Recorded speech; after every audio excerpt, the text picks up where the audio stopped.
All right. What is going on, guys? We are live with episode 37 of the Bottom Line Podcast. It is the 15th edition of the MMA kind of centralized part podcast. I'm joined by a very special guest today. I don't really want to try to maybe not so much pronunciate, because it is just like the name of a website, but my friend Marcel Dorff, did I say that right? Perfect, man. Perfect. He is the co-owner of MMA DNA. They are, as exactly his Twitter bio would suggest, they're fully focused on making MMA DNA the leading Dutch MMA source. And to me, it looks like it's doing a pretty good job. But more important than anything else, man, how you doing tonight, man? Thank you, man. Doing well. How are you doing? I'm doing all right. It's about 90 degrees and a little bit muggy over here in Toledo, Ohio. What's it looking like in the Netherlands? It's a little bit more cold than it was like 2-3 weeks ago. That was like unbelievable hot over here. We never had that before. The last time was like in 1972, and I wasn't born back then, so that was crazy. I had 2 weeks off back then from the 3 weeks that it was, so that was pretty much to do. But if you have to work, in that kind of weather, it's like, yeah, that's not really good, And I work outside, so that would have been pretty tough. So I was pretty lucky. I had 2 weeks off. So. Well, I mean, at least you kind of look at it in the positive perspective, man. I mean, you got to give a little bit of credit for that. Yeah, definitely, man. I mean, yeah, what can you do? You can't change anything, man. Only sweating like crazy. Everybody was sweating over here. It was even people were normally complaining like it's always cold here. It was like, please go raining, please. Basically like that.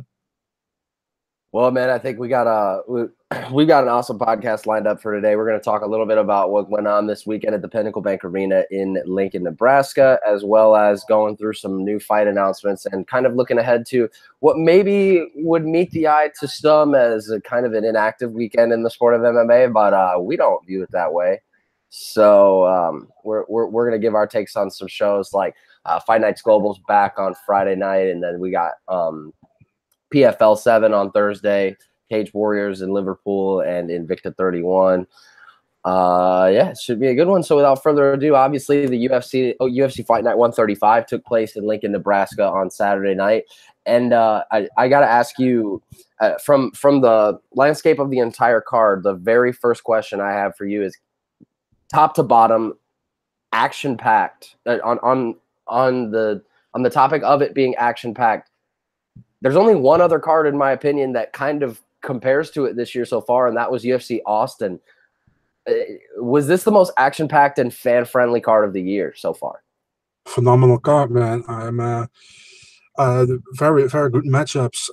It had everything, man. It had submissions. It had crazy knockouts. It had very close decisions, competitive fights. Everything you want for a fight night card, and even for a fight night card, it was very strong.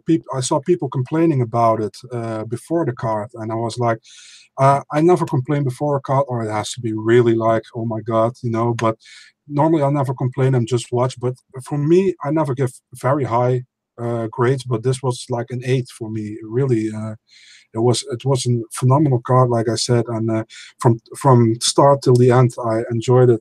And there was basically not a fight that I was like, oh no, that wasn't that great. I think, yeah, I'm very positive about it. Can't say anything else. Yeah, I agree. Like you said, we had, round of the year contenders and submissions and first round KOs. And obviously the one that was more emphatic than any of the others was in our main event of the evening, with Justin Gaethje knocking out James Vick a minute and 27 into round one.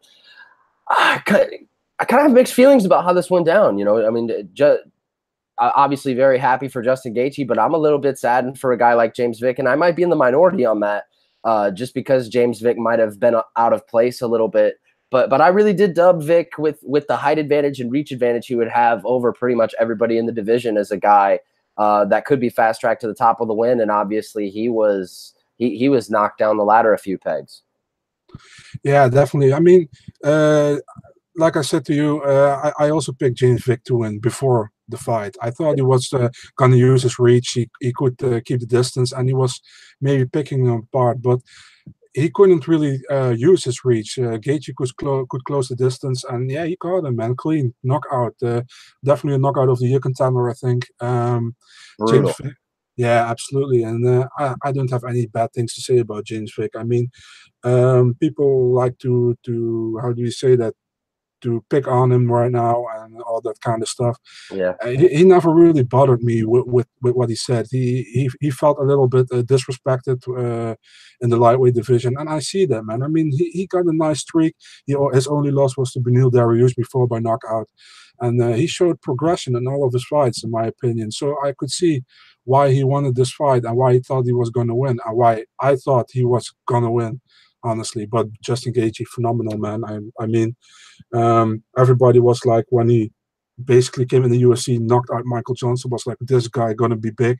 Then he had 2 losses, and then now he's having that momentum back. And what you want, man? 4 performances and 5 bonuses already. $250,000 in bonus money in 4 fights. I mean, that is phenomenal. Absolutely.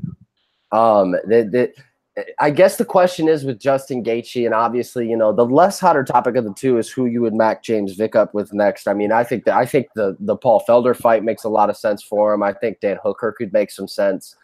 But as far as Justin Gaethje, obviously being the man of the hour and him being concerned, there aren't a whole lot of options really for him. You know, he said as far as right now is concerned, I think Kevin Lee is the match everyone kind of is really pointing to, and not a whole lot of others make more sense to me in the moment. What do you think? You got a different idea? For Justin Gaethje, Kevin Lee.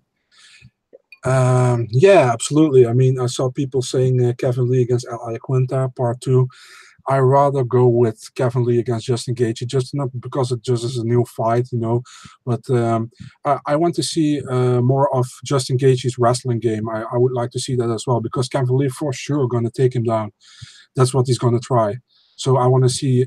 We also saw Justin Gaethje so far really much more on his feet, and we know he got a great stand-up game. He gets hit a lot, but he gives also a lot.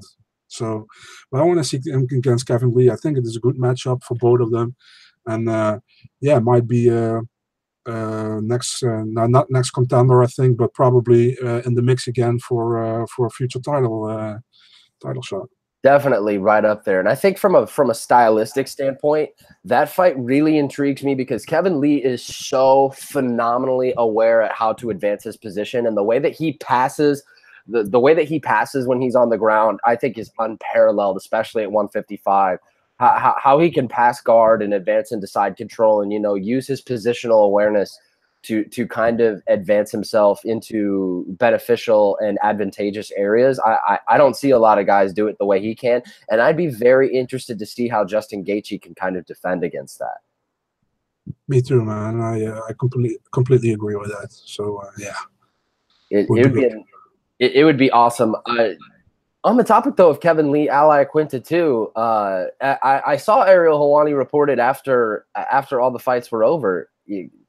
That's a fight that maybe both these guys might be interested in and making as the headliner down in Milwaukee towards the end of the year. If that fight were to come about and there is no possibility of Gaethje and Lee next, is there another fight that makes sense for him? For Gaethje, yeah, that's a tough one, man, because I don't know. It kind of depends on what is going to happen with Poirier against Diaz and what's going to happen with Tony against Anthony Pettis. If you want that Milwaukee card is in December, so you know, if Pettis, you don't know, man. If Pettis loses against Ferguson, for example, I'm sure if he doesn't get too much damage, he will probably want to fight in Milwaukee in front of his own crowd. So that would be a great fight, Pettis versus Gaethje, for example. Or we were talking about Gaethje, not? Yeah. I actually thought that fight would have made sense for that card. Definitely. But you know, once obviously he got booked with Tony, that went out the window. Kind of closing on this, and I liked what you said about how you weren't really bothered by a lot of things James Vick said leading up to it, and I wasn't either. A lot of people like kind of portray him as like this crybaby or whatever, and you know, going 9-1 in the UFC, let alone going 9-1 in the UFC's lightweight division of all weight classes, certainly warrants some big fights, and I do believe he will be back. Ah, definitely, man. I mean, he after he got knocked out against Dariush, he went much better in every single one of his fights. So I see him bouncing back from this one as well, and he was pretty gracious in defeat. I think you saw probably also the picture afterwards they made in the hotel, and the kind words he had for Justin Gaethje. So I think he manages this well, and I look forward to see him back in the octagon. I do as well. And moving on to the co-main event, obviously Michael Johnson outpointing per se Andre Fili. I got a lot of takeaways on this fight. Obviously, my first question to you on this one is, how did you score Michael Johnson and Andre Fili? I had a 29-28 for Andre Fili, but I can see everything. 29-28 Johnson, 29-28 Fili. I also can see 30-27 for Fili. Yeah, but that's maybe a little bit rough because I think Johnson did enough for at least to win. I think that was the first round, if I'm correct. I gave him the first round. Yeah, so it's hard, man, because you can't. I saw people saying robbery this and robbery. You can't call a robbery on a close fight, in my opinion. No. So, but yeah, I felt for Fili in this one, but on the other side, Fili last time had a close fight against Bermudez, and where I thought Bermudez when he got to win. So it's kind of Yeah, kind of evening out a little bit. Yeah, but I feel for Fili in this one because I think he had a very good how do you say that, a very good outing in this fight. How he showed his fighting, it was great to watch, And Michael Johnson was also good what he did, but for me, Fili had 2 rounds against 1 for Johnson. But yeah, you will always have this, man. If there's not how do you say that, clear points how you have to score, a judge will always see the way he thinks it will be, and we will always get this. So it's hard. Yeah, I don't think this one, and for Angela Hill, Courtney Casey, both per se. I mean, both ended up split decisions, but I don't think either of them were, like anything that I would get too riled up about. And to be honest with you, I scored the other way for those that ended up winning on both of them. My thing with Andre Johnson, I keep calling him Andre Johnson because there's an American football player named Andre Johnson. Okay. And football season starts this week, and I'm super geared up about it.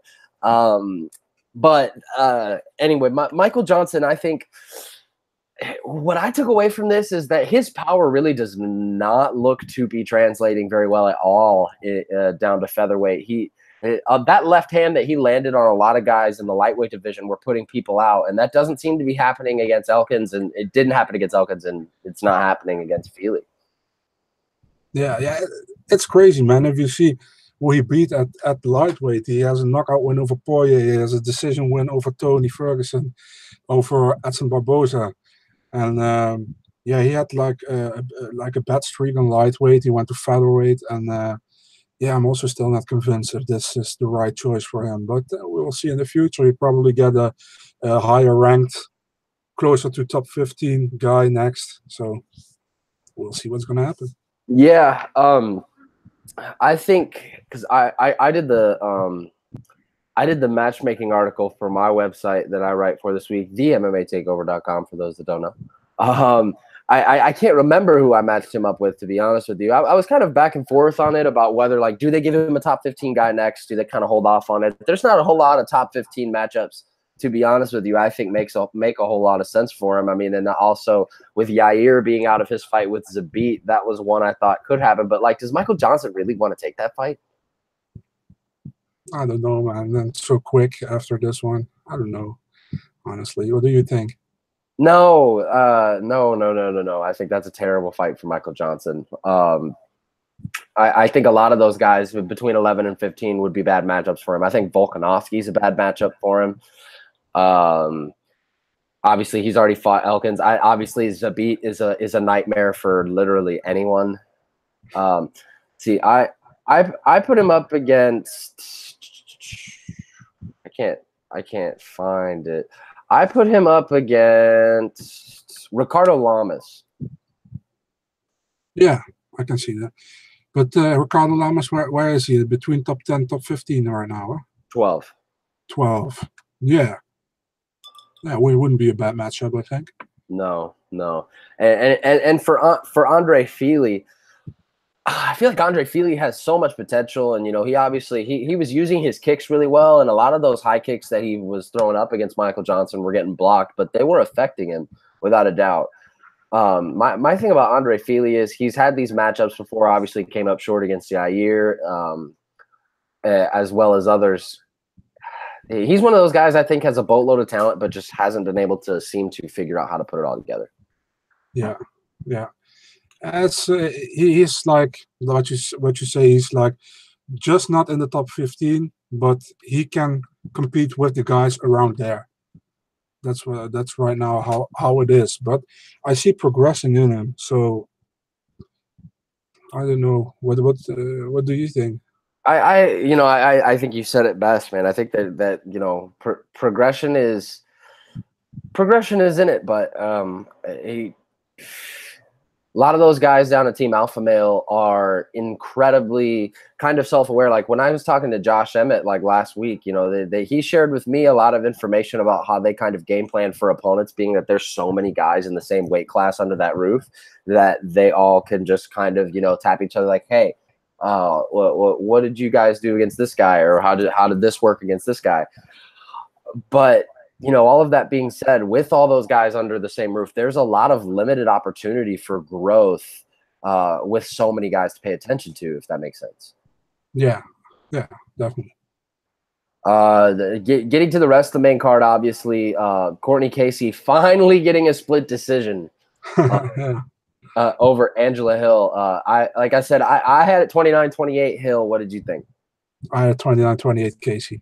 Gotcha. Which rounds? I gave Casey the second. Which ones did you give Casey? The second and the third. Yeah. Gotcha. I gave the first to Angela Hill. It was a super close fight. They were throwing. Yeah. I think for me, Casey was a little bit more or less technical than Angela Hill. But in my opinion, I didn't see the fight metric scores or whatever. In my opinion, she landed more. But maybe I'm wrong. I don't know. That's what I thought. I think that obviously it's difficult to be more technical than Angela Hill, to be honest with you. I mean, she's so, you know what you're going to get from her every time she walks out there. She's bouncing around and she's trying to use her kickboxing. And I thought Courtney Casey, and in a split decision loss that she had against Michelle Waterson, I thought she clearly won. She was so excellently aware of how to go after submissions. And yeah. I didn't really see a whole lot of that in this fight. I thought she was trying to stand and trade with Angela for a lot of the time. And that, to me, going into the fight was a recipe for Angela Hill to get her hand raised. And I thought Angela Hill did just enough. But just like the last fight, I said, I'm not going to be sitting around here acting like I'm upset about any type of decision at all, because it was a really close fight. Yeah, I agree. Yeah. So down one peg on the main card, obviously, Jake Ellenberger gets a send off in his in his home state of Nebraska. You know, I hate to start the narrative on Jake Ellenberger talking this way, but he's only won 2 fights since UFC 158. How will you remember Jake Ellenberger's career? He's a tough dude, man. When he came in the UFC, I remember he lost, I think, to Carlos Condit in his debut by split decision. But after that, it was upwards. He won against Jake Shields. He TKO'd him in the first round, if I'm remember correctly. Mm-hmm. He got tough matchups after that. I think he fought Robbie Lawler, Rory McDonald. I'm not 100% sure, but he had some very tough matchups. And then he got almost caught by the UFC. And then he flew to Las Vegas to ask for a last fight, and he got Matt Brown, and he knocked him out in the first round. And then, I remember him just as a tough guy. I think he had a lot of potential. It didn't really came out eventually, but yeah, I always liked Jake Ellenberger, man. He puts on fights, and I think his chin wasn't anymore really there in his last fights. For example, his Mike Perry fight, the first round he won that first round, in my opinion. Yep. But then he got absolutely knocked out with that elbow from Mike Perry. So yeah, it happens. He didn't look the same kind of after that, man. I mean, that elbow was so brutal. it's a tough conversation to talk about, and I don't think that any of us as fans are ever in the right to kind of call for someone to retire, because that's not our place. However, I do think it was the right time. Definitely. Yeah, and as far as Brian Barberena is concerned, here's a guy, Brian Barberena, who's just, I think, slightly over 500 in the UFC, but has beaten some guys, man. And his only 3 losses in the UFC have come to Chad Laprise, Colby Covington, and Leon Edwards. So it's not like he's out here losing the softballs. No, absolutely not. He's a game guy. He also beat Joe Ellenberger, so he got 2 wins over the Ellenbergers. Retired both of them, man. Yeah, actually they did. Yeah. No, but very, very good fighter. He's more a stand-up dude, I think. He can also fight on the ground, but he prefers a stand-up. Talked to him a few times. Very nice guy. Very, how do you say that? Motivated guy to get where he wants to be, and really, really a family man. I only have respect for him, man. Yeah, moving another one down the peg. Oh my God, how about Davidson Figueiredo? Yeah. Oh my God, the type of power, and this is one that I know you were looking forward to, with the flyweight. You know, the boring flyweights. Get that shit out of here, man. I mean, I love the fact that these guys were on the main card, and I know you did as well. What did you think of the fight? Awesome, man. I mean, Davidson looked great. If you finish Moraga, you do something good, man, because Moraga is a tough guy. He's a really tough guy. Davidson still undefeated. It was a very intense fight. Moraga, what a tough guy, man. You can't almost not put him away. It was TKO. Davison, I think there's big things for him in the future. He probably will be up top 6, top 7. He's got to be. Yeah, definitely. And yeah, I'm looking forward to that, man. He only had one questionable fight against Jared Brooks, I think, so far. All the others, he looked phenomenal. So here's the thing on that fight with Jared Brooks. I actually went to high school with Jared Brooks. Yeah. In the state of Indiana before I moved over here to Ohio. And here's the thing. Davison Figueiredo, I'm not trying to take any way away from him whatsoever. However, he did not win that fight against Jared Brooks, I do have to say. But anyway, he has so much power in his hands for a flyweight, man. I mean, the shot that sent Moraga down, and then obviously the crunching one to the solar plexus, was stuff of just absolute terror. That is a terrorizing matchup for a lot of people at 125, because there aren't guys that hit like that. True. Absolutely true. Go ahead. Can I come back on that Brooks fight? I agree with you on that, by the way. But also Davison agreed on that, because after the fight in an interview, he said, "I didn't think I won that fight." He was honest about that, you know. Yeah, man. I did see that, and he sounds like a great guy. I remember watching that, and try not to be biased about it. But I mean, it's hard to be biased when someone gets outstruck like that. Again, not what I want to put the focal point on. But all of that being said, tremendous performance from Davison Figueiredo, and he should. I don't think he's going to get Cejudo or DJ next, but a fight that I think kind of makes sense for him, even though it would be kind of going backwards, is Dustin Ortiz already took out. Has continuously been taking out these young guys, and he's pretty much fought everybody in the division. Why not give him another guy like Figueiredo? Yeah, I like it, man. It's pretty much most flyweights are booked at this moment, by the way. Also, Borg is against Benavides. Formiga is against Pettis. So you got Nguyen against Race. So most are booked. So yeah, I think Ortiz would be a nice fight. Or maybe, for example, they could do a South America against Mateus Nicolau. But he lost recently against Ortiz. Yeah, that's probably Ortiz is better. You're right. Yeah, that's maybe a better thing. Both won the last fight, so that would be a good fight. And I hope they put it on the main card again. Yeah, me too, man. I think he's proven worthy to be a of a main card billing. Moving on to the opener of the main card. Oh, sheesh. Yikes. Eric Anders, converted the extra point against Tim Williams. And Tim Williams was kind of doing the right thing, man, standing back up in the way that he could. I just think that his head happened to be in the wrong area at the wrong time against the wrong guy's foot. What were your takeaway? And in a fight that I thought Eric Anders looked just like he did in the Machida fight for round 1, and then as soon as round 2 began, it was all Eric. Yeah, it was like a legal soccer kick. Was this? Yeah, it really was. Eric Anders. I honestly thought this wasn't a very good matchup for Tim Williams. That's what I thought when I saw the matchup. I was like, why? But Tim Williams showed he was game. I think he didn't do that bad. I think it was a pretty good competitive fight. I think definitely in the first round, Anders took over what you said in the second, and then that knockout, man, that was something else. Oh, it was so brutal. I mean, I saw it coming, like right when he was getting up. I even like kind of stood on my couch. I was like, no.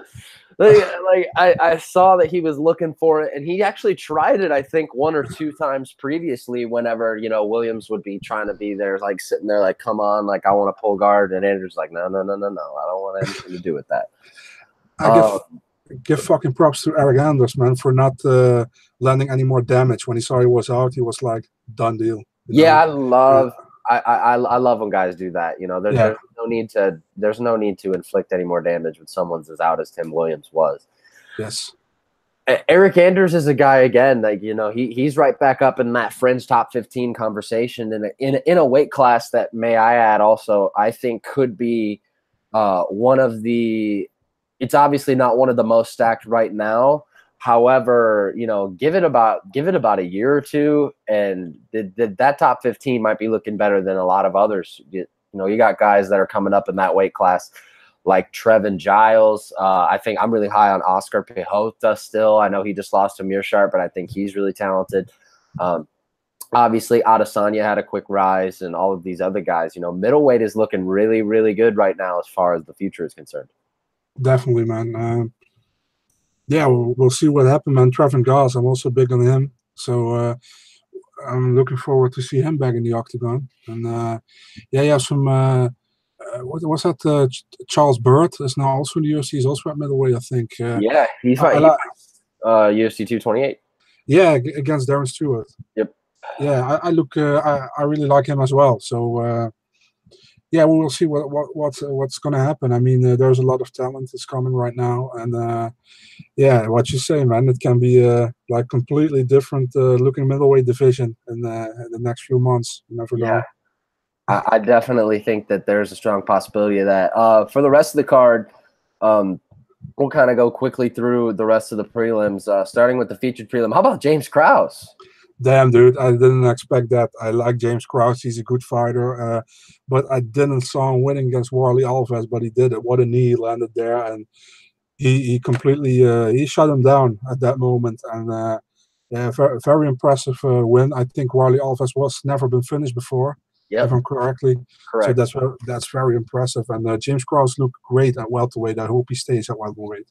I think he will, and I had to eat some humble pie on this one when I saw this. I thought this was a terrible matchup for James Krause. I thought if Warley Alves was going to get a hold of his neck, that it could have been over really quickly. And you saw Warley Alves kind of look to maybe half-ass sink in that guillotine that he tried to do, and then he would just let it go.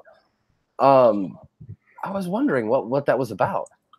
Maybe he wasn't confident about the grip he had. He didn't want to how do you say that, to his arms. Didn't want to, I don't find the word, but yeah, I don't know, man. But yeah, Alves was a pretty big prospect when he came in the UFC. I remember Chael Sonnen saying like he can be the next big champion, and he was not just talking bullshit like sometimes he does. He was really genuine in what he said there.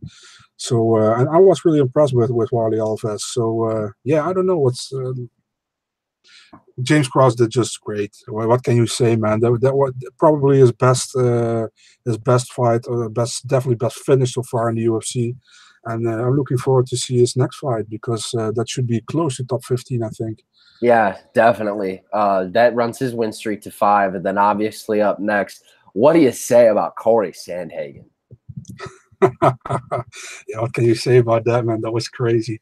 You know, one of our guys, MMA DNA, Michael Duarte, he trained with him before he was pro MMA fighter. He has been in the Netherlands for some times, so yeah, he was very, very pumped for that fight. And damn, dude, what a recovery! Well, I was lost for words, man. We were like, what is this? This crazy. And he was like, in that interview, are you flexible? No, man. I just felt the pop out and the pop in. I was like, okay. It felt like, it looked like he was made of rubber, man, to be honest with you. Yeah. Oh, man, that was painful to look at, you know? Oh, terrible. I think he said it best in the interview too. You know, the armbar wasn't what was bothering him. He was just trying to make sure that he wasn't going to get choked. Yeah. Oh my God. if my arm is bent like this, and like you're choking me, I like, where's my arm? But yeah, that's crazy, man. Then you have some heart. It was tough. I wasn't probably happy with the late stoppage from the referee on the TKO. Yeah, I was gonna ask you that next. They actually pulled him. They actually pulled him from the rest of the night. Yeah, I think that was the right call to make. I see a lot of people saying like, let him go Arnold and Shield. But if you have like, was it 20 like unanswered strikes, and even when they are not full on the head, but also on the like this, if you don't do anything, and you saw how he looked, his nose is like bent in like 25 ways, and you know what I mean? He has to go to surgery. He just posted a picture, Alcantara, on his Instagram. I mean, I think if the referee is a fighter himself. He has a 7-1 record in Nebraska. But I think, come on, man, you should have intervened earlier, in my opinion. But no, I would agree with you 100%. I have no idea what that guy was looking at. I thought that you could have even warranted maybe. Some people could argue that it would have been a little early, but I think you could have even warranted that fight being stopped towards the end of the first. Absolutely, 100%. You saw he was basically out of it. He was just tough that he was standing in the second round there. But you saw immediately when Corey was at him again, he was shut down. So then you know enough. But it took the referee some more like 40 seconds before he knew, like, yeah, maybe I should stop this. And that's bothering me, stuff like that. Excuse me. That bothered me as well. I was not a fan of seeing that, and I think the Nebraska State Athletic Commission, I think that's what they refer to themselves as, made the right call on that particular instant. Moving on to the next one, I'm trying to remember the card all like in exact order off the top of my head. Before Sandhagen and Alcantara was Andrew Sanchez outpointing Marcus Perez. I thought this was a really competitive fight. It could have gone either way, but Sanchez gets the nod on 2 rounds to 1 on all the scorecards. Yeah, I agree with you. Could have gone either way. I think Sanchez won it, honestly. Perez, it's what Paul Felder said. Perez is very how do you say that? Very wild. He is sometimes too wild, but it makes him an attractive fighter to look at, his fight style. But it's not always the good thing to do what he did. And Andrew Sanchez was very composed, definitely worked on his cardio, which was a big problem for him in the last fights, definitely in the third round. And yeah, he took the win. He took the win he needed, because I think he was on a 2-fight losing streak, if I'm right. Correct. Yeah. So he had to win this one, and he did.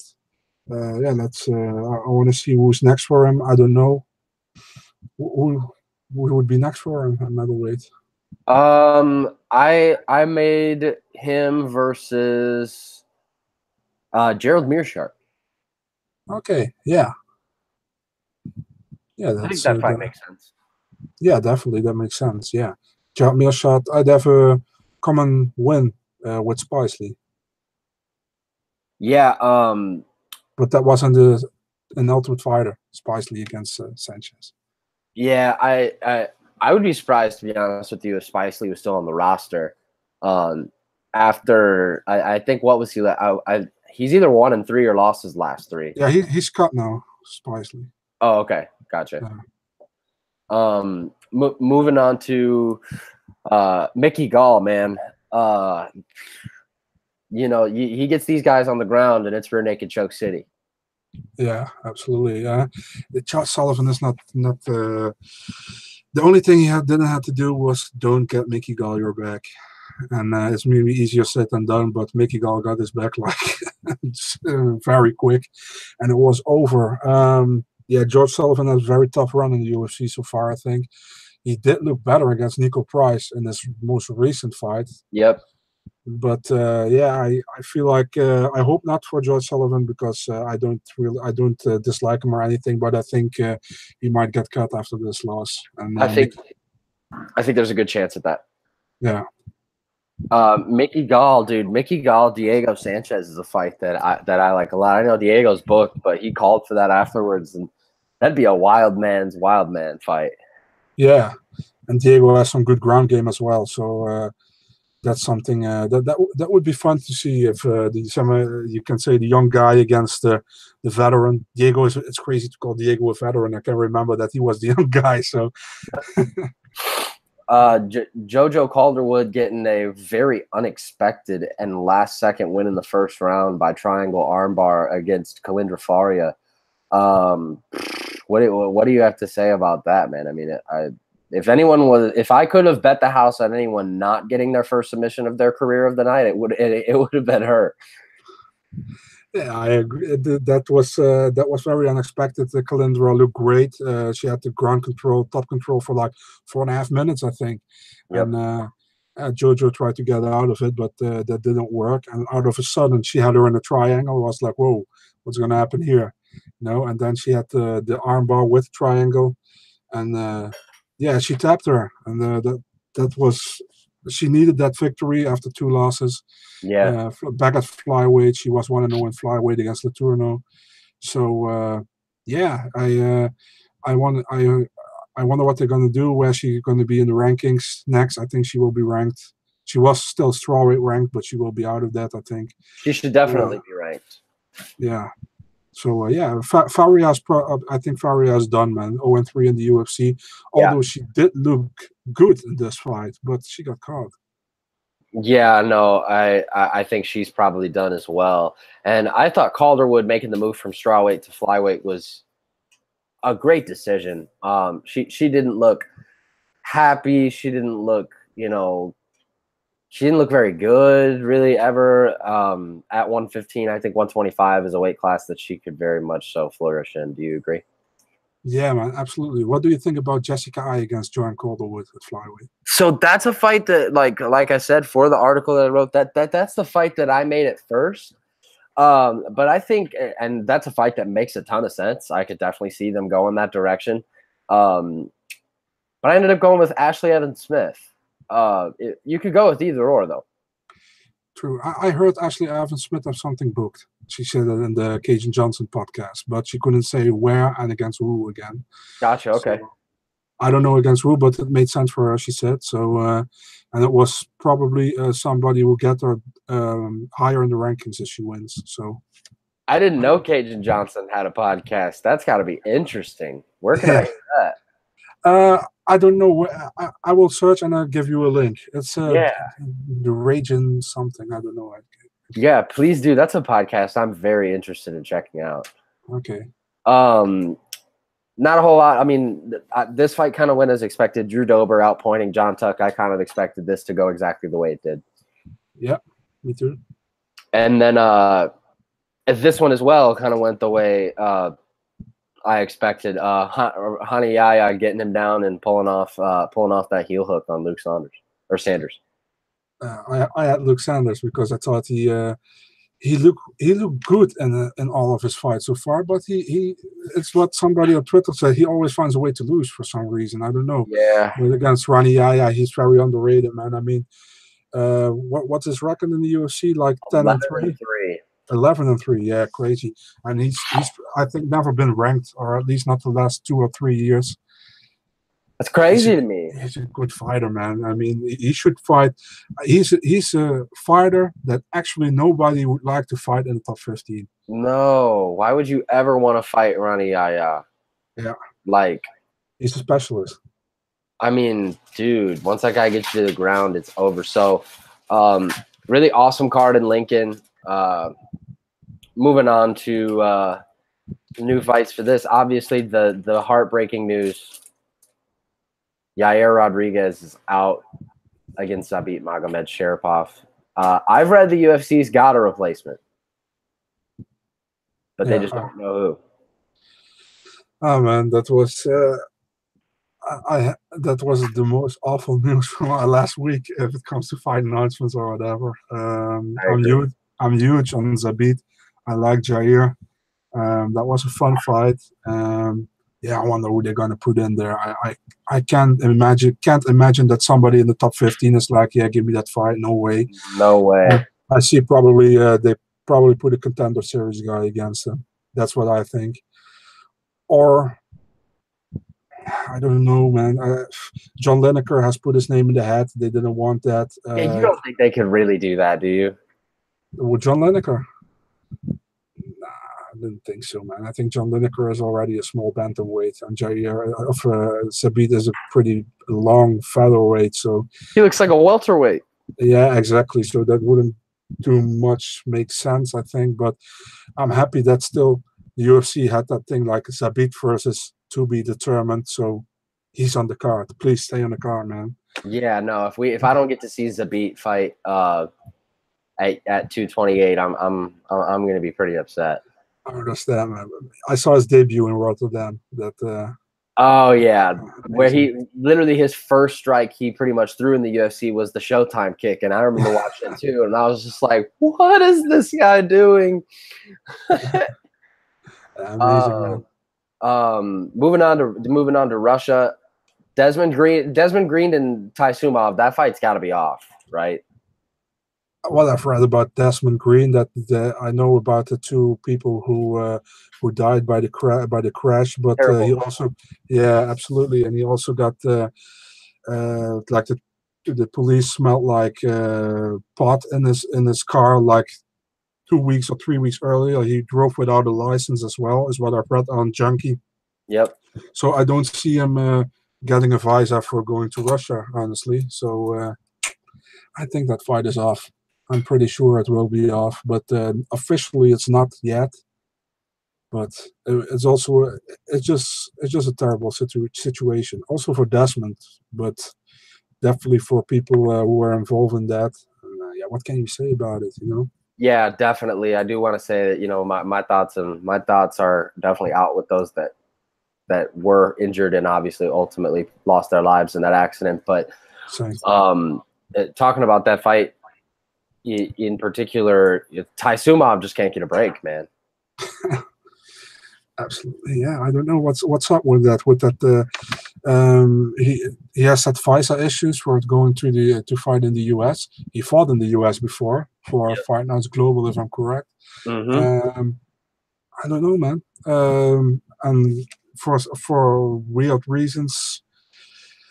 I don't know what's up. I don't know the rules and whatever, but just sucks, man. His fight against Dunham was called off because of the visa issues, and now against Green might be called off again. So, yeah, and he's definitely a guy who should be in the top 15. Who could be easily in the top 15, in my opinion. Yeah, but a guy earlier, like we were talking about in James Vick, he went 9-1 in the UFC before he even had his own first main event at lightweight. Lightweight is those are some shark-infested waters. Yeah. So I mean, I'm pretty sure Taisumov is 6-1, and all six of those fights, if they didn't come by first round knockout, they came by early knockout for sure. That's a guy that could easily be knocking on the door of the top 15. And then the next fight that was made and announced for this week. Ramazan Emeev against Claudio Silva. That's a really interesting matchup. Claudio Silva is a guy that obviously is coming off a huge upset over Nordine Taleb, but a guy like Emeev, I mean, well, after I saw him, completely outclass Sam Alvey at 185, who's now obviously at 205, and when I heard that he was dropping to 170, I was just like, geez, man. Yeah, Ramazan Emeev is he's a strong guy, man. He's former M1 global champion. Yep. Middleweight, right? Yeah, he's very tough. Also, he fought against Anatoly Tokov, I think. That's Fedor's guy. And M1. He's a good fighter, man. I think Alberto Mina was his last fight in the UFC. Dominated him. Yeah, absolutely. And he was also undefeated, Alberto Mina, Brazilian. Claudio Silva did very well in his comeback after a few years against Nordine Taleb. So this is a very intriguing matchup, man. Looking forward to it. It's tough because Claudio Silva is very good as well. This fight will be on the preliminary card. I think that could easily be on the main card because it's a very good matchup. So, what do you think? What do you think? Speaking of that main card, I also think it's a good matchup. But I think they did the main card. I think they did the main card just right. With it being Hunt and Oleinik, and then obviously I think Krylov Blachowicz is a great co-main. Arlovsky Abdurahimov, and then Kunchenko Alves, I think, is what the main card. Yeah, not a whole lot of complaints from me, especially with I would have had Petr Yan and Andrade on the main card if that fight were still happening, but obviously, guys seem to when they need to fight Petr Yan, man. I know that's a guy you're really high on. Yeah, true. But what do you think about the UFC putting their Fight Pass card and their Russian debut? Could have at least put a fight night televised card over there with 6 main card fights, a little bit more exposure for that. I think they kind of missed the boat on that. They have some pretty good matchups on that, but they could have done much more for the first time in Russia. Yeah, I wouldn't argue that. I would say that I'm not too against the idea of putting it on Fight Pass just because of, when I'm not per se the casuals, but per se like when a lot of people were to look at the fight card kind of at first glance, there aren't going to be a whole lot of names that are so easy to recognize for people that are not like you and I. However, I think that there's definitely some merit to what you're saying. And definitely because, I could have actually enjoyed a six fight main card on FS1. Problem is though, when you look at what they're programming, that is on a college football Saturday, and in America, there's going to be college football on at noon all day, and I believe that main card doesn't start until 2 o'clock. So I can kind of understand it. Yeah, I feel you were there. Okay, yeah. Yeah, for me, it's not. I'm not in America, so I don't know. Yeah. No, totally. I think from a programming standpoint, I think that's kind of the route that they chose to go. Maybe that half kind of mixed with the fact that they're really trying to saturate that market, and they're trying to do it incredibly slowly. I'm not sure how slow they should do it, but it seems like they're taking their time. Yeah.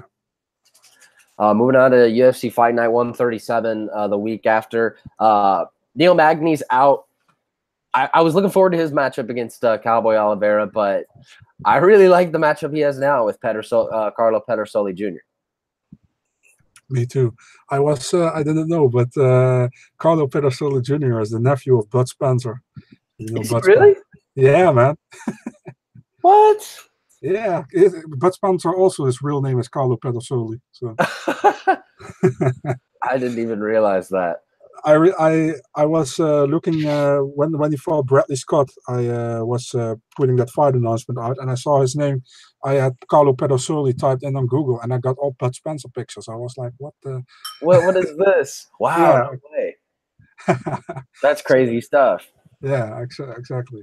Another fight that was made official. This lineup should be coming out pretty soon. Randa Marcos is taking on Marina Rodriguez. That's a really tough fight for Randa Marcos. Marina Rodriguez is now spoiler alert, but Marina Rodriguez obviously had to have had been victorious in the Dana White Tuesday Night Contender Series Brazil, or else there would be no reason for her to be in this fight whatsoever. Yes. Just another MMA kind of promotional practice on tape delay, huh? Yeah, I don't like that, but I think you don't also. No, I mean, what's there to not like about tape delay, right? Come on. I don't get it. I also put a tweet out like the Triders got a contract. They're like, yes, I got a contract, but I can't say anything because I have to wait for 3 weeks before it airs. But he just said it though. Yeah, no. The Bellator thing too. Like when they're in Europe and they don't even show it live in Europe. Yeah, I know, man. But I'm happy there are some Italian side who always puts out the outcomes, so I don't have to wait till 4 a.m. before in the US it will televise. Yeah, I actually watched the one when they were in Rome. I found a stream for watching Spike TV Rome live, and they didn't even have it live. They were still like 3 hours behind. Yeah, unbelievable. I never get that. But I don't understand it at all either. UFC 229, obviously the big one of the week was Tony Ferguson and Anthony Pettis. Gray Maynard and Nick Lentz was also added up. Give me just your kind of quick thoughts on Ferguson Pettis. Fun matchup. Pettis is good stand-up, good on the ground, same as Tony. I think Tony has the edge on the ground. Anthony might have the edge on clean fighting on stand-up, but Tony has some weird angles, man. That's the thing with Tony, and Tony uses him very well. If I had to give a pick on that fight, I go with Tony Ferguson. I think he's more in his prime than Anthony Pettis is, although Pettis is doing well recently, I think. So yeah, I would go for Ferguson in that one, but I think that's the obvious choice. I would have to agree with you. And then moving on to Moncton, Canada, Stevie Ray and Justin Iari is a pretty interesting matchup. Yeah, and kind of unexpected for being in Moncton. Or Stevie Ray still with TriStar? Is he? I'm not too sure. For sure. I'm also not too sure. Yeah, kind of a weird matchup to me for two Europeans in Canada. But yeah, fun matchup. Yasin Ayari also saw his debut live in Hamburg against Jimmy Wallhead. Split decision, if I'm correct. Then for Darren Till. Yeah. Yeah, and then was he had a pretty long layoff, I think a year plus or something. Is that correct? Or did he fight this year? I think it might even be a little bit longer than a year. Yeah, it was in Stockholm last year, if I remember well. Stevie Ray comes off that Cajun Johnson loss where I thought he won, actually. I thought he won. Yeah. So that's an intriguing matchup, man. What do you think about it? I like the matchup. I think again, like Stevie Ray, a guy that I also believe won his fight against Cajun Johnson. And it's going to be interesting to see what happens with Ayari coming off, I think kind of a lengthy layoff. And yeah, why the fight's in Canada? It would obviously make a whole ton of sense if Stevie Ray was still up in TriStar. So interesting matchup. Oh yeah, and not to forget, Ayari is dropping down to lightweight for this. Yeah, yep, dropping down from 170. Yeah. UFC 230 new fight for the week, Carl Roberson and Jack Marshman. I think Carl Roberson is another guy that we might have forgotten to mention earlier as a stud headed forward at middleweight. Jack Marshman, the Welshman, getting his chance to perform in the world's most famous arena. Yeah, Carl Roberson, yeah, very good fighter. Came from Glory Kickboxing, then go to Dana White Tuesday Night Contender Series, knocked out Ryan Spann, I think, in 15 seconds, and had a great debut against Darren Stewart on short notice, if I remember correct.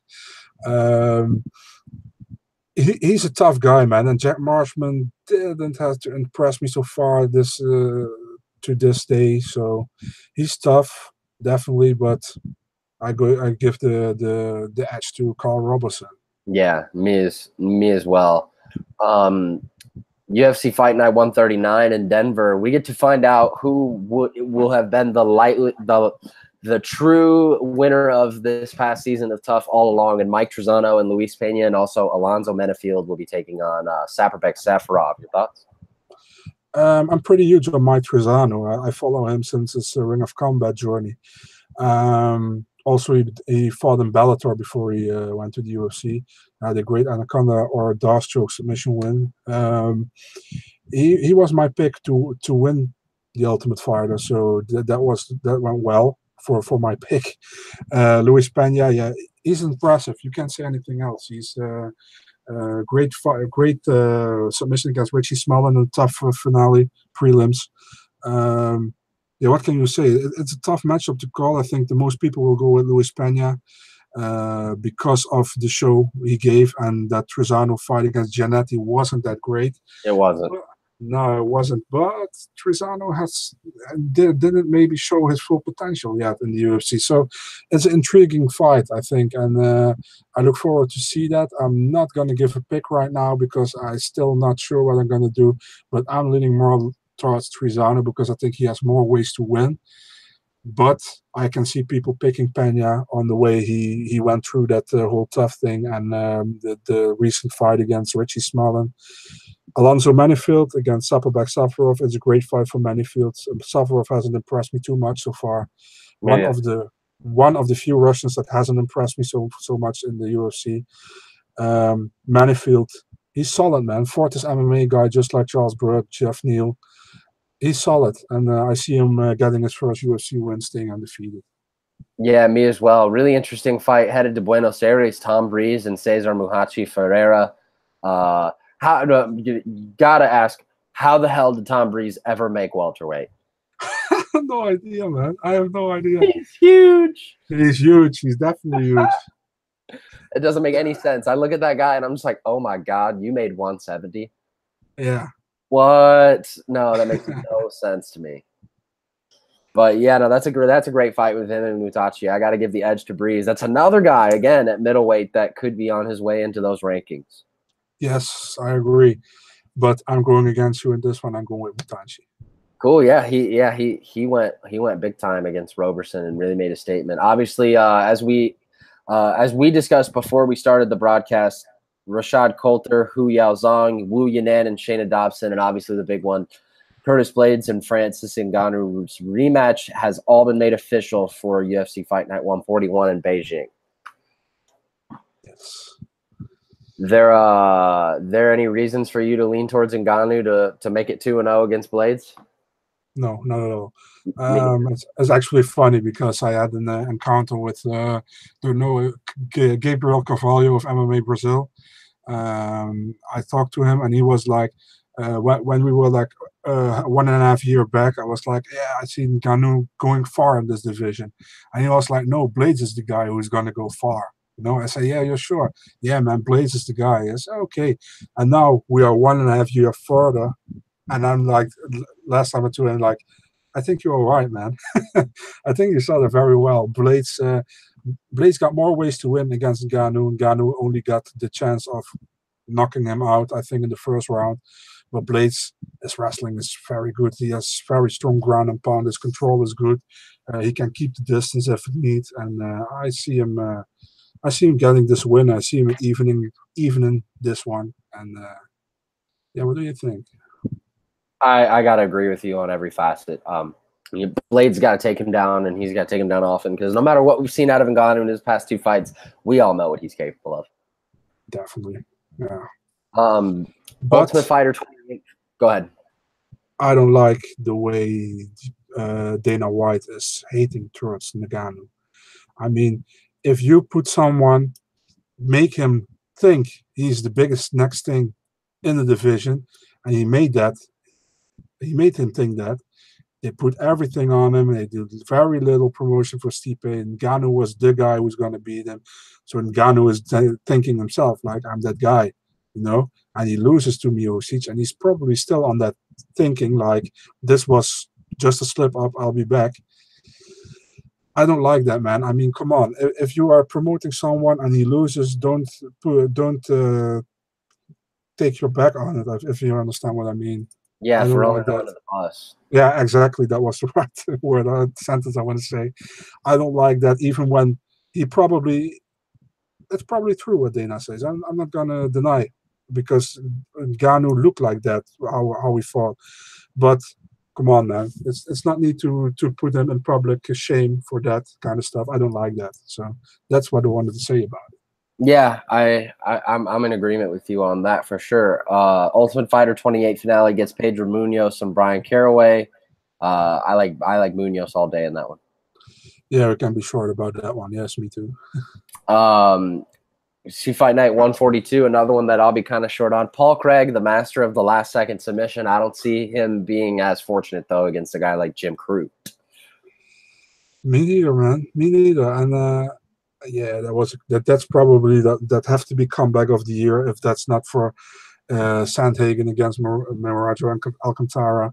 But a comeback of the year that I'm kind of not seeing a whole lot of people talk about. What about Claudio Puelles and Felipe Silva in Chile? yeah, man, crazy. That was so unexpected. Yeah, that was one that made me hop off my couch. I was going nuts about that one. Yeah, I agree. That was crazy. UFC 231 starting to take place. We got Chad Laprise and Diego Lima, Olivier Aubin-Mercier and Gilbert Burns, and obviously not official yet, but it looks like Max Holloway and Brian Ortega will be heading there to headline. Yeah, that's tough, man. Why? Because I think Brian Ortega, he finds ways to win, man. He has many fights where he's 2-0 down going into the third, and he finds ways to win. It was against Moicano, it was against Brandao, it was against Tavares. Guida too. Yeah, I saw the scorecards for Guida. I had a 2-0 for Guida, but some had a 1-1 going into the third. So, gotcha. Yeah, but that was also. He finds ways to win for some reason, and yeah, his guillotine is deadly, man. He showed that to everybody so far, and yeah, I have a tough. If you look clear to it, we have more ways to win. I would say Holloway, but Ortega is such a specialist, man. If it comes to grappling, submission, BJJ, it's really hard to pick that one. Who would you? I'm leaning towards Ortega, to be honest with you. Okay. Obviously, I'm in the minority, man. A lot of people think that Max Holloway, you know, there's a reason he beat Aldo twice, and I think that there's absolutely every bit of merit towards that. But we could be seeing these guys match up more than once. Definitely, yeah, I see that as well. UFC on Fox 31 in Milwaukee gets Joaquin Silva versus Jared Gordon and Eric Koch versus Dwight Grant. Yes. You got any thoughts on those? Yeah, I'm pretty high on Jared Gordon, man. I like the guy. He has incredible pace. Carlos Diego Ferreira is a good guy, but I was surprised he got out so quick against him. But he had that encounter with some street talk right before that fight. So, I don't know if that's was the case, that it didn't help him right there, because he could barely punch with his hand. He said, I saw also a picture that looked gross. How that looked. His hand. Did you saw that? You talking about the fight that he got in the street? Yeah, the picture what he showed from his hand. Yeah, I did see that. Yeah. So that's a tough fight to call as well, because Joaquim Silva, he just lost one fight against Vince Pichel, and that was a close one, I think. I also could see that for Joaquim Silva, if I can remember. What was Charlotte, I think. Tough fight, man. I'm not going to give my pick for that right now, because I have to look into it more. A pretty even fight for me. And the other one, Eric Koch. What can you say about him? He fought at featherweight, and now he's at welterweight. What are your thoughts about that, man? He's tough. He's tough, but you know, I gotta like Dwight Grant in this matchup. I think Dwight Grant's, you know, getting into the UFC a little late in his career, but he's hungry, and I think Dwight Grant kind of looks a little similarly to Bobby Green, to be honest with you, who just bested Eric Koch, as far as stylistically. So yeah. UFC 232 is already starting to look like a banger. There are 2 fights that have been made public for that, and both of them matchups with top fighters in their respective weight classes. Ilir Latifi and Corey Anderson was announced today, and then obviously the big one earlier this week, Chris Cyborg and Amanda Nunes. However, interestingly enough, was said that it is not and will not be pegged as the event's main event just yet. That can be a good thing because we get maybe even bigger fight on the main event. Man, what? But the fight deserves to be main event.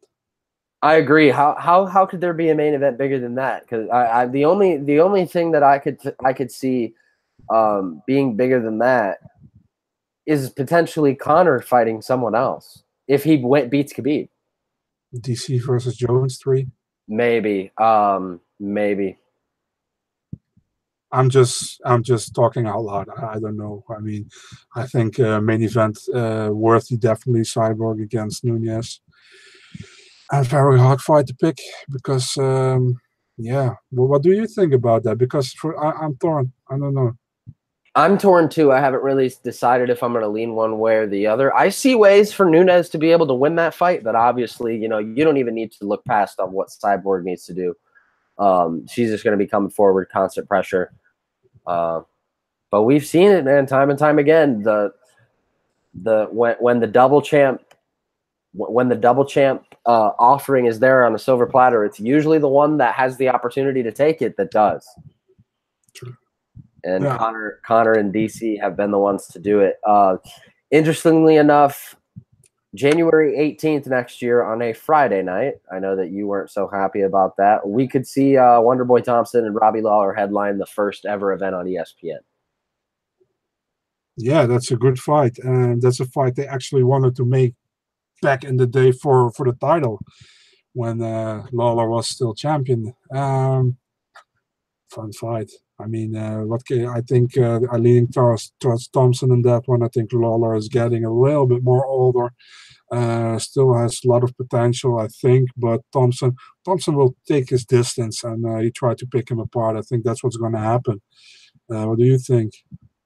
I think that sounds about right. I would favor Wonderboy in that matchup pretty much all day. I think Robbie Lawler would be playing a dangerous game, trying to play that game that he does every time he steps in there. Not a matchup I really would fancy Lawler in whatsoever. Yeah, I agree.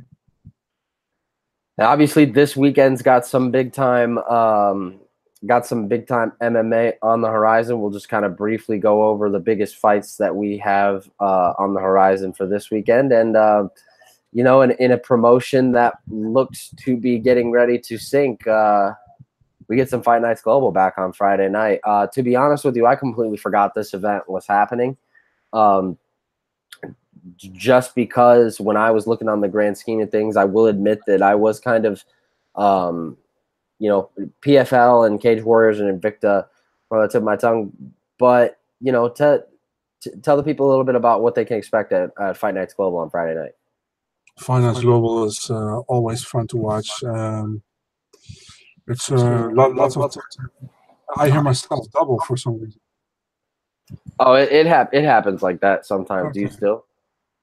No, not anymore. Cool. Yeah, it's always fun to watch. It's high level MMA.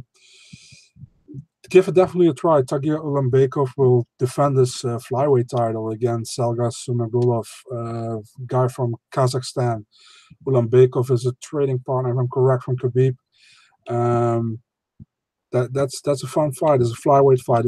Everybody was actually waiting for Ulanbekov against Bagotinov, who fought in the UFC. Yep. But that's maybe something for later, And Sumagulov has the home advantage. The fight is in Kazakhstan, so he will try to put on a show for his own crowd.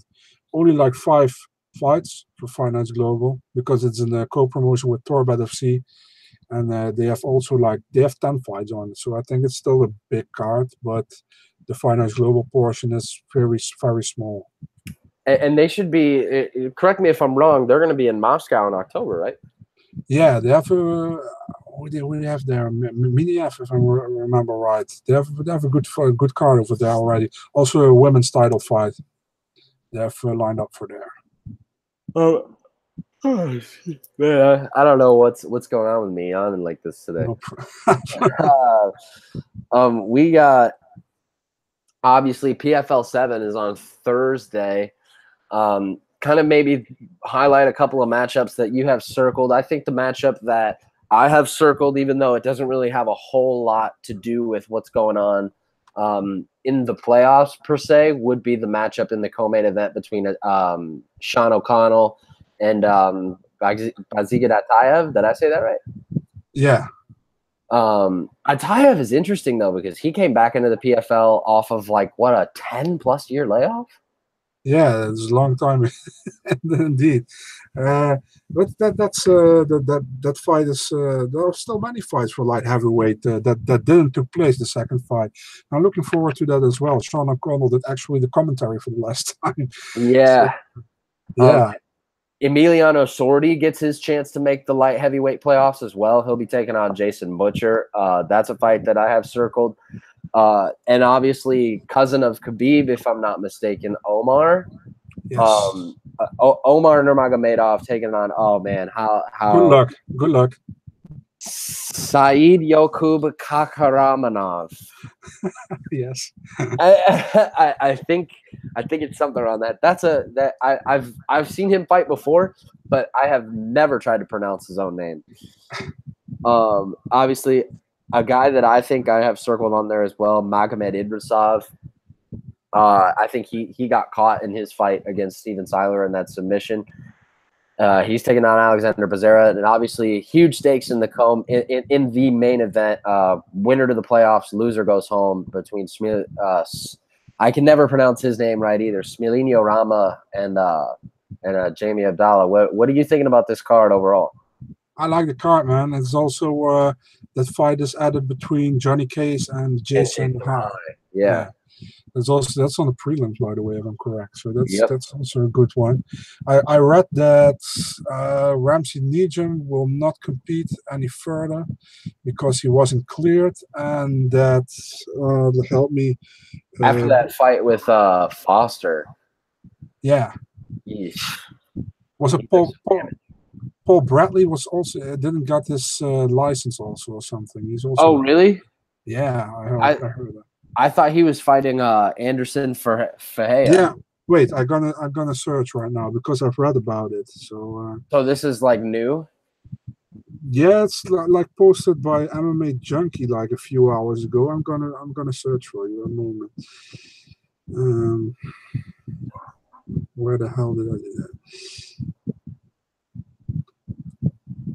Paul Bradley, former Bellator fighter. He was knocked out by Joao Ceferino in his last fight. I thought it was Paul Bradley. Can also be Brian Foster. No, I'm. Well, Brian Foster already fought twice, I believe. Yeah, let's see what years. He also fought in the UFC. Here is it. Yeah, Brian Foster. My bad. Brian Foster, Ramsey Nijem ruled out of Pro Fight League playoffs. Johnny Hollywood Case versus Jason High. Winner gets in.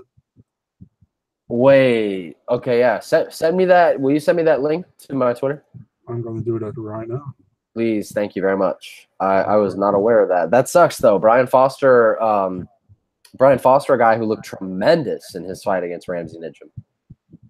Definitely, yeah. I see it now, and obviously, I think the fight. What do you think is the biggest fight of the weekend? Is it Paddy Pimblett soaring back, or there's a big time fight in Invicta on Saturday night as well between Yandaroba and Morandin, and the winner of that fight could easily punch their ticket to the UFC. I don't know. There's some big fights this weekend in MMA that are kind of won't scratch the surface. Which one do you have circled? It's hard. I think PFL actually. Gotcha, okay. Yeah, PFL. Cage Warriors. Yeah, Paddy Pimblett. He does pretty well so far, but I don't know if he's really on that high level as they promote him at this moment. They really promote him as the guy from Liverpool. Yeah. Now they have lost Molly McCann to the UFC. He is really carrying that for Liverpool. And I'm looking forward to see what he can do against Surenbeck. Invicta, Janissa Morandin, Verna Yanduroba, also a good fight. What you say, winner can likely go to the UFC. Would suck for Invicta to keep losing their champions to the UFC because they can't really hold their champions right there at the moment. But yeah, you can understand, man. These girls want also to make more money, want to be more famous, want to have the bigger fights, and that's where the UFC is. So Yeah, definitely. But it's hard for me. It's not one fight that's really jumping out of this. I think there is lots of quality MMA, but it's not like we have like that fight. Do you have? No, I don't think so. I think maybe the Morandin and Yandaroba. Should say Yandaroba first because she's the champ. Just because I think the likelihood of the winner of that fight getting into the UFC is very, very high. Pimblett and back is huge. I don't know if the winner of that fight heads to the UFC, especially after they just signed Cage Warriors' last lightweight champ Chris Fishgold, who I'm really looking forward to see him get a fight booked. I wonder what's going on with that. Yeah. And also Cage Warriors co-main event this weekend also with a title fight between Lee Chadwick and Jonas Bilstein. I think that's a fight that I'm very interested to see as well. Me too. All right, I think we have pretty much covered it all, my friend. Do you have you have any closing remarks? No, man. Thanks for having me. It was fun. Thank you for coming on, man. No, absolutely no problem, man. I really liked it. Can I plug my website? Dude, oh yeah, absolutely. The floor is absolutely yours to let everybody know where they can find your website, you on social media, and everything in between. Okay, my website with seven other guys, seven in total. MMADNA.nl. Mostly in Dutch, but I always say fighting is multilingual, so who cares? Google Translate it too. Absolutely. Also on Facebook, we have now a little bit of an issue, so just go to the website. Twitter, MMA DNA, and MMA DNA NL. Also on Instagram, and you can follow me on Big Marcel 24 on Instagram and on Twitter as well. And I want to thank everybody from the team MMA DNA. I'm gonna call them Michael, Stefan, Leonard, Ben, Thomas, and Edwin. Thank you, and thank you, Davidson, for inviting me here, for having me. It was been a pleasure, man. Always. Thank you, man. Thank you, man. I appreciate that, and thank you for coming on.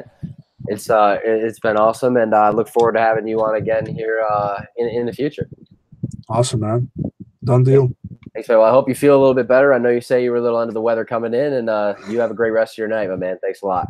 Thank you, man. Appreciate it. Yeah, have a good one. Thanks.